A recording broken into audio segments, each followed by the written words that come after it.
Mom's been in an accident and taken to the hospital. Please take me there. I begged my husband through tears. I had just received a call that Mom had been in a traffic accident and was in critical condition unconscious. However, upon hearing the situation, my husband said, "I'm heading out on a company trip now, so it's impossible," and refused. No matter how much I pleaded, he just laughed it off as if it was a joke. To me, the trip is more important. I'm never going to visit her in the hospital. My name is Emily. I'm 29 years old. I married my husband, a year my senior, 2 years ago, and we both work full-time. John and I met in the same college club. Since the club had many members, it wasn't easy to talk to everyone. But we became close after sitting next to each other at a drinking party one day. We also discovered we both were only children who had lost our fathers early and were raised by our mothers, which quickly brought us closer. We started going out and naturally progressed to dating. Then, as we both became working adults and got accustomed to our jobs, John proposed. Both of us are focused on our careers, so we're not considering children just yet. However, we do want them eventually, so we've talked about buying a detached house when the time comes, a plan we made soon after getting married. Currently, we live in a rented apartment in a condominium, and both our parents' homes are nearby. Since both of our fathers have passed away, our moms live alone, and my mom, Jennifer, and my mother-in-law, Sarah, get along very well. Being close in age and having raised children alone without remarrying, they clicked and have become friends since our marriage meeting, even going on trips together. I was surprised they became so close, but I'm glad they met because Mom looks so happy with Sarah. Sarah has also taken a liking to me, and our relationship is good. However, John seems not to like that Sarah prioritizes Jennifer over him. John adores Sarah quite a bit. Even before we were married, it was clear how much he valued Sarah from his actions, and I could relate, coming from a single-parent family. But soon, after we started living together, I saw his true colors. One holiday, I received an email from my mom saying she was having lunch with Sarah, complete with a photo of them smiling. I remember seeing the text of the email saying I was having lunch with Sarah and a picture of the two of them smiling and how I naturally smiled. "Hey, John, look, Mom is out to lunch with Sarah. They sent a photo," I said, showing the image to John, who was at home, but he just clicked his tongue in annoyance.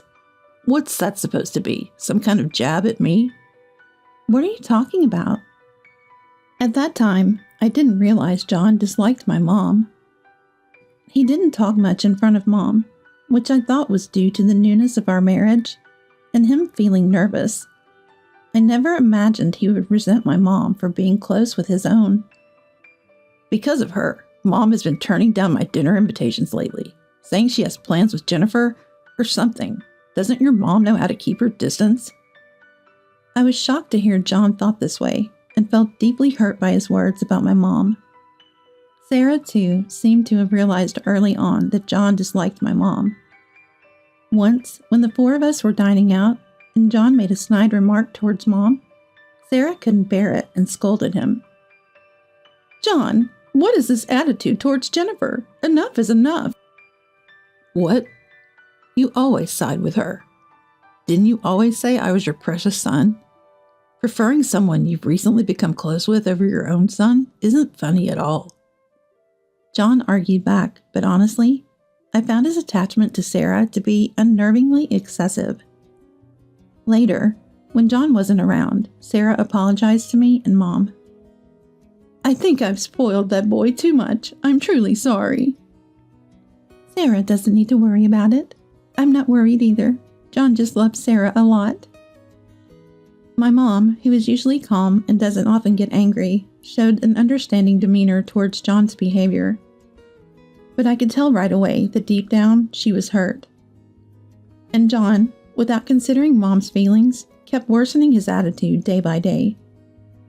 Although Sarah defended Mom, preventing him from openly attacking her, He would complain to me every time he saw Mom and Sarah getting along well, and eventually, he started to regularly speak ill of Mom.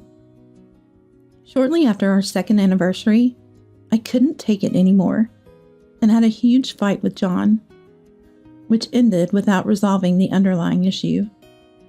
Since then, our relationship became awkward and our conversations decreased compared to before.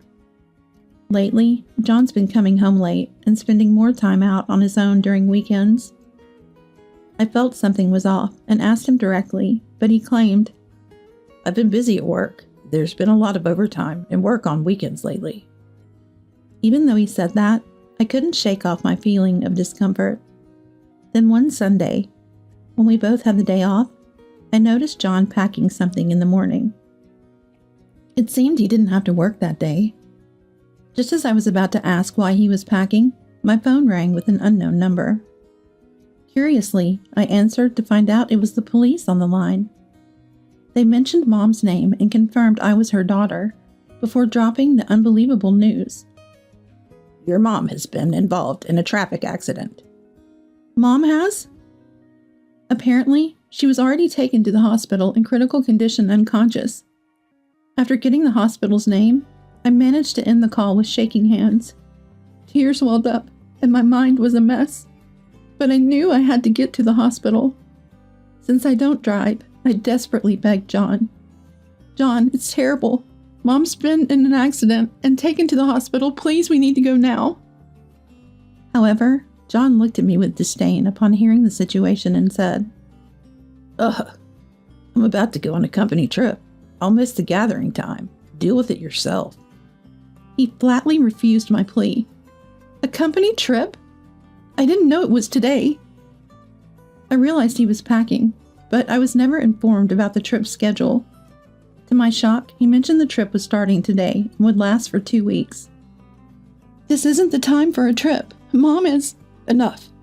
The trip is more important to me. Besides, your mom is essentially a stranger to me, not related by blood. Visiting her is a waste of time, and I'm definitely not going." John said cruelly, laughing at me. "You're in the way. I have a plane to catch. I'm busy," he said, pushing past me and humming as he packed his clothes into a carry-on. Angered by his attitude, I snapped, "You're the worst. Just do whatever you want," and left the house, rushing to the hospital by taxi. John left for his trip as planned. He wouldn't know about the terrible situation that occurred while he was away. I tried calling John several times over the 2 weeks, but never got through. In the evening, 2 weeks later, John returned home in high spirits. I looked at him coldly. "I need to give Mom her souvenirs. I wonder how she's doing," he said optimistically, but I didn't respond and quietly followed him as he said we were going to his parents' house. On the way, John happily talked about the many souvenirs he brought for Sarah, without a single word of concern for my injured mom. Upon arriving and about to open the door, John paused. "Huh, why is it locked?" It seemed odd to him since the door is usually unlocked when Sarah is home. "Is Mom not here?" John muttered. I pushed past John, pulled out the spare key to his parents' house from my bag, and unlocked the door. "Hey, why do you have the house key?" I didn't respond. John, who entered the house before me, tilted his head in confusion when he realized Sarah wasn't there. As John started to head towards the living room, I stopped him. "It's not that way. This way," I said, guiding John. Inside the room, a brand new portrait of Sarah was displayed. John, speechless, began to tremble as he stared at a white box placed near the portrait. Then turning to me with tears in his eyes, he rushed towards the urn. "Hey, what's this all about? What's going on?" I sighed deeply, restraining my anger towards John, and explained. "Sarah passed away while you were on your trip. The funeral was already over," I informed him, to which John glared at me. "Don't joke around. This can't be happening. Why did Mom have to die? Wasn't it your mom who was in an accident and unconscious? John's loud and disrespectful remarks filled me with disgust. But I calmly spoke about what happened after Mom's accident.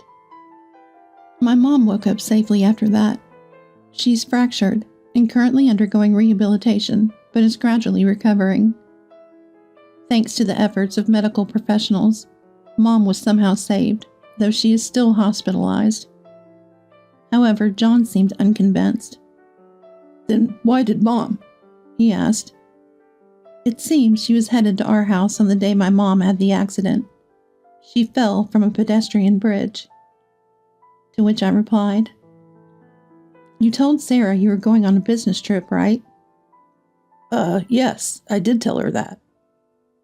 Sarah had been suspicious of you lately. She noticed you were harder to reach. She probably wanted to check if the business trip was real. I explained, causing John to widen his eyes in surprise. A month ago, Sarah mentioned that John used to call or email her daily, but recently the communication had almost stopped. When Sarah tried calling, she couldn't get through, and if John did call back, he would say he was busy and hang up quickly. Sarah thought, John is of a certain age, so it's understandable. But she couldn't shake off the suspicion that John might be hiding something. Fueled by mistrust, Sarah decided to verify the business trip herself. Coincidentally, when I received news of Mom's accident and was heading to our house, Sarah, who passed away, had bought a souvenir during her day trip with Mom last month, presumably intending to deliver it to us as a pretext for her visit. On that day, I was so distraught that I couldn't think of anything but rushing to the hospital, leaving no time to inform Sarah about Mom's accident. Sarah used a bus to get to the bus stop closest to our apartment and was walking from there. Apparently, she fell while climbing a pedestrian bridge. According to a witness, she missed a step just before reaching the top and tumbled down. An ambulance was called immediately, but she had suffered a severe head injury. Then Sarah passed away. After explaining everything to John, I glared at him intensely. I called you several times after finding out about Sarah. For the past 2 weeks, no matter how I tried to reach out, John never answered the phone or replied to emails, and so Sarah's funeral went ahead without him. My mom was still in critical condition, and with the real son absent, we somehow managed to conclude Sarah's funeral amidst my unresolved feelings. For the past 2 weeks, you've been ignoring my calls and hanging out. This incident has shown your true character. I'm divorcing you, I declared, and John collapsed on the spot, beginning to cry. How can you say something like that right after Mom died? Divorce isn't something we should be discussing now. And I didn't contact you because I was always with colleagues, with no time to call. John sobbed, making excuses, which only angered me further. Stop lying. I raised my voice, pulling out a sheet of paper from my bag and thrusting it in front of John. It was the schedule for the company trip I found in John's room. This says the company trip was from the 12th to the 19th for a week. But you were gone from the 5th to the 19th. Right before leaving, you said the trip was for 2 weeks, didn't you? So where were you, and what were you doing during the first week from the 5th to the 12th? I know, you were cheating, weren't you? And that week, you were with your affair partner. I conveyed with certainty, and John, who had stopped crying, began to panic. What are you talking about? I didn't cheat. I took some leave for the remaining week to travel with friends.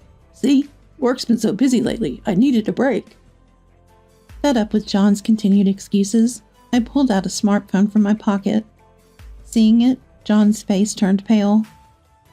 The smartphone was John's, found in the closet while he was away on his trip.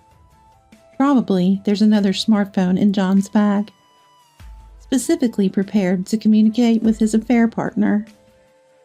Earlier, John claimed he couldn't contact me during the business trip due to lack of time, but he had left his usual smartphone at home, making it impossible to notice any calls. All you do is lie. You left the smartphone at home to spend time with your affair partner. As I placed the smartphone in front of John, he began to shake and slammed his fist on the floor. "Yeah, that's right. I've been fed up with you for a while now. I have someone else I love." He screamed as if defiant, and then, "How did you know where to find the smartphone? Don't tell me you went through my room while I was gone." He bellowed, leaving me in disbelief. I glanced at Sarah's portrait. "I'm sorry for showing you this in front of Sarah," and apologized in my heart for displaying such a scene in front of her. "Sarah told me," I said, and John fell silent. After a big fight with John over my mom, he started coming home late and going out alone on his days off, claiming to work. With John being unreachable at odd times, I, filled with mistrust, consulted Sarah. Sarah, also suspicious of John, advised me. Since he was little, he had a habit of hiding things inconvenient for him. For example, tests with bad grades, or a glass cherished by his father that he broke by accident. He would hide those in the very back of the closet. If you find several towels there, it's likely he's hiding something inside." After Sarah's death, recalling her words, I searched John's closet and found the smartphone as expected. "Mom told you about me?" John, shocked that Sarah doubted him, was deeply disappointed. However, seeing him dejected didn't sway my heart. With this incident, I'll be filing for divorce and seeking alimony. I'm prepared to consult a lawyer and take this to court if necessary." I stated firmly, expressing my resolve. John groaned, but reluctantly agreed, realizing he couldn't escape the truth. Afterward, we properly divided our assets, and the divorce was finalized smoothly. However, a month later, when my new life finally began to settle, I received a call from John. Reluctantly answering, "Emily, please, I need your help," John screamed. Upon inquiry, it turned out that his company had learned about Sarah's funeral, causing him great trouble. Since Sarah was listed as John's dependent, her death needed to be reported to his company, which hadn't been done until the funeral's details were accidentally revealed, showing the funeral happened during his supposed company trip. John was viewed as an unfilial and insensitive man by his colleagues for not attending his own mother's funeral. Yet John kept lying, blaming me for not informing him about mother-in-law's funeral, which only worsened his situation, as his explanations to colleagues and his boss were inconsistent, leading to his lies being exposed. Already viewed as an irresponsible man, John's repeated lies led people to doubt his character entirely, resulting in him isolating himself in the workplace and eventually resigning, as if fleeing. Now, without an income, John is back living at his in-laws, surviving on Sarah's inheritance. "But it's come out in the neighborhood that I didn't attend the funeral, making me feel even more out of place. I even thought about selling the house, but that's proving to be difficult." John is recognized by the neighbors as a no-good son, making it awkward for him to even walk outside. Thus, he had been planning to sell the in-laws' house and move, but the old house doesn't seem to be selling at all. "I'm really struggling right now, so Emily, let's start over. Remarry me and let's live together." Hearing this, I felt disgusted. It's clear he's only proposing remarriage because he's found himself in a bind. Don't be ridiculous. I've had enough of you. I'll never remarry you. "Please, I'm begging you. Without this, I don't care about you anymore. You should just live with your affair partner." "The thing is, I've already broken up with her." It seems the affair partner found out about Sarah's funeral and, following that, discovered she was the other woman. John had hidden his marital status, leading to an angry breakup, leaving him alone. "It's your fault. I don't want to be with someone like you either. Goodbye." As I was about to hang up, "Wait, if you won't agree to remarry, I'll come to your house. You're at your parents' place, right?" John said, "But..." "I'm not," I replied. "Then where are you?" "I'm not going to tell you, and I've recently changed jobs, so waiting outside my old company is pointless. I've asked various people to call the police without hesitation if they see you coming. I decided to sell the family home to put some distance between John and me. However, the house being old meant it might not sell easily. So with Mom's agreement, we decided to demolish it and sell the land. Mom, who was recently discharged from the hospital, is deeply saddened by the loss of her dear friend Sarah. We moved to a quieter location to live together peacefully. Consequently, I quit my job and found new employment. Just tell me where you are, at least. I owe Jennifer a visit. John desperately tried to find my location, but his words only angered me. Owe her? After treating Mom like a nuisance? Don't start with your convenient words now. Mom said she never wants to see you again. Wait, just a minute. I mercilessly ended the call. Then I blocked his number and later changed mine. I later learned John was struggling to find steady work, surviving on day jobs and looking for full-time employment without the option to borrow money due to his joblessness. Mom and I have begun a new life in a new place, free from the stress of dealing with John. Mom hasn't visited Sarah's grave since she couldn't attend the funeral and has been busy with the move after her discharge. Still struggling to accept Sarah's death, Mom often cries looking at photos and videos of Sarah. I want to visit Sarah's grave soon, she said sadly, so I replied, yes, let's go to the cemetery soon, planning to ensure we don't run into John. I aim to support Mom and make our new life in this new place fulfilling.